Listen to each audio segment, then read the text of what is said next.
about the giant Meeb from Oxford Alien Adventures. Let's start. Chapter 1. Cruel Chase. Ant and Tiger skidded down the steep hillside. 7 sped along beside them. The boys were tired, but they didn't dare slow down. Not when they were being chased by a cruel attack squad. I can't believe Badlo's army sent more of his robots to get us, Ant panted. He'll do anything to get his claws on the fragments, puffed Tiger. 7 looked back. The crews were not far behind. We need a plan and fast. There are some trees up ahead, puffed Tiger. Maybe we can climb one of those and hide until the crews go past. It's worth a try, Ant agreed. They reached the biggest tree and began to climb. They weren't quick enough. They've seen us, cried 7. Wham! A crew smashed into the tree trunk like a green wrecking ball. The tiger and ant were shaken from their branches. 7 grabbed them and broke their fall.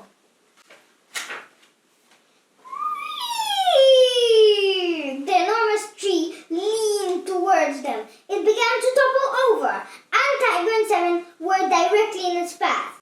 Ant gasped, "We're going to be squashed flat!" "No, look!" Tiger pointed into a small crack in the ground. "We can hide there! Quick, shrink down!" The tree creaked as it fell. Ant, Tiger and 7 pressed their buttons and shrank. They leapt into the dark crack in the ground. Whack! The tree hit the ground, covering the crack above them. "Phew," Tiger said. "That was tremendously close." "This is no time for jokes, Tiger," said 7. "How are we going to get out?" Ant looked around and saw a tunnel up ahead. "I wonder where that leads." "Only one way to find out," said Tiger. They set off the tunnel. Just then, the walls of the tunnel began to shake. And crash! A giant metal claw pushed through the earth above them, almost squashing Tiger. "Oh no!" Ant cried. "The crews must have seen us shrink. They're trying to dig us out." The metal claw ripped away more and more earth. The boys and 7 saw 2 giant crews reaching down for them. "Come on!" said Tiger, breaking into a run. The walls of the tunnel shook as the crews kept on burrowing, trying to reach their targets. The friends ran out deeper and deeper and deeper underground. "Be careful," Tiger warned his friends as he skidded down a slope. "The tunnel is getting steeper." As he spoke, a grabbing metal claw tore through the roof overhead, only just missing 7. Moments later, the floor of the tunnel gave way beneath their feet. Ant and Tiger felt like stones tossed into a well. Ah! 7 hurled after Ant and Tiger, but the boys were falling too fast for him to catch them. "Ground approaching!" yelled 7. Splodge! The 2 boys landed with a sticky thump. Groaned Ant. "What did we hit?" "I don't know," said Tiger, "but it does stink."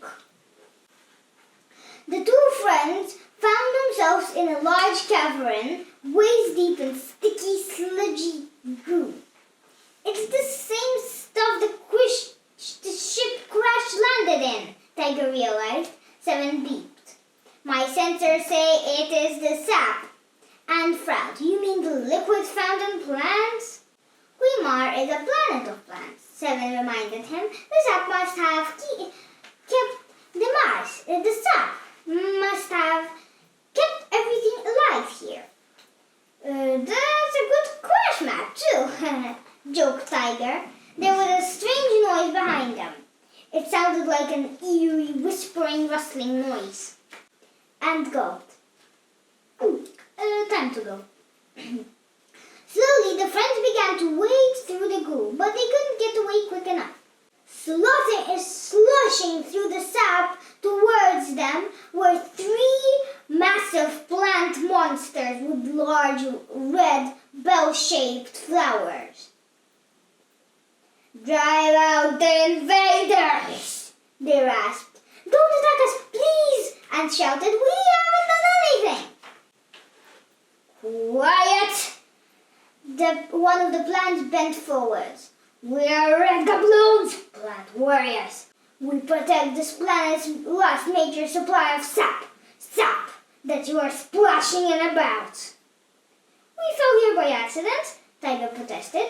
"Will we leave you if you'll let us go?"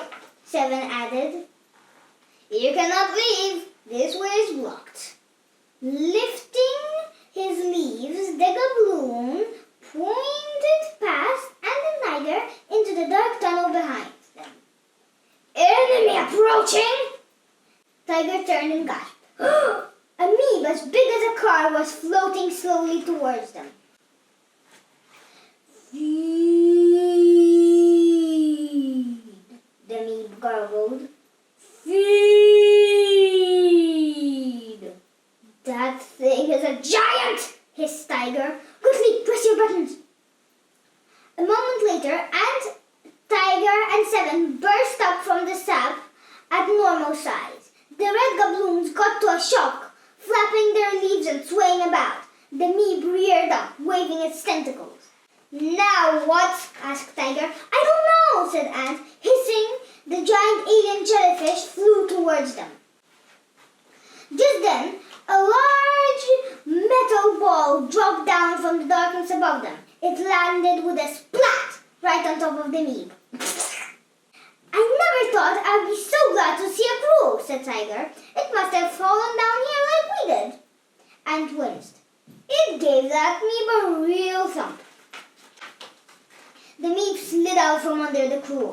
Angrier than before, it restored itself to normal shape.